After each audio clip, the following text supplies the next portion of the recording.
So after some time delays and a hectic bus ride here where there was sheer cliffs on the corner and mud and stuff, we finally arrived in Port Barton, and we're enjoying it. It's really nice. We just woke up. It's our first morning here. You can see behind me, this is where we're staying. There's some huts back there.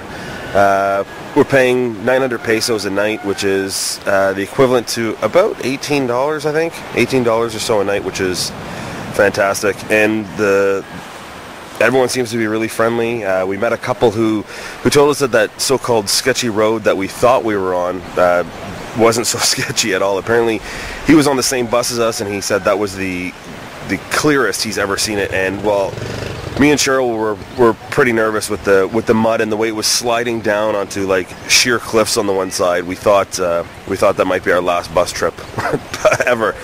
But as you can see behind me as well, the beaches here are just gorgeous, and there's nobody here.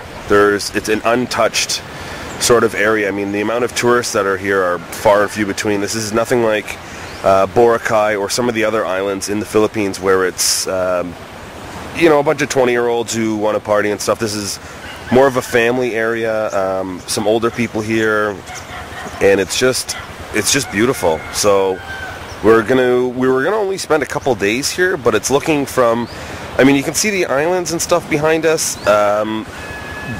We can go island hopping. We're actually going to an island already. It's our first day. We met a couple from Germany that's lived in the Philippines for the last 2.5 years, and they're taking us over to one of their buddies' islands who owns a resort there, and he's a chef from a cruise ship.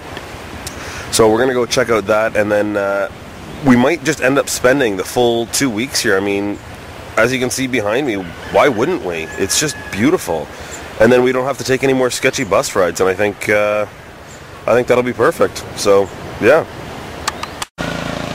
Walking down the beach of Port Barton a bit, just to show you a bit of what's going on. I mean, when we say we're on a resort, this isn't a Mexican all-inclusive resort. It's just, they call it a resort, and it's basically on a beach. I mean, these are still in a village where we took dirt roads and stuff coming through the mountains of Palawan to get here. And you can see behind me, these are people's houses. This is where they live. So I mean, we're not by any stretch of the imagination on a resort. We're just on an area they've sort of fenced off and called a resort. You can see Cheryl behind me, as well as some of the locals who are just sitting around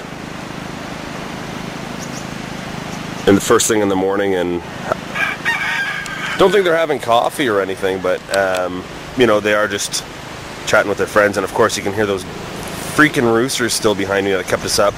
Last night it wasn't the roosters, it was the dogs barking at each other at maybe 3 in the morning. I mean, what can you do? This is no Mexican resort.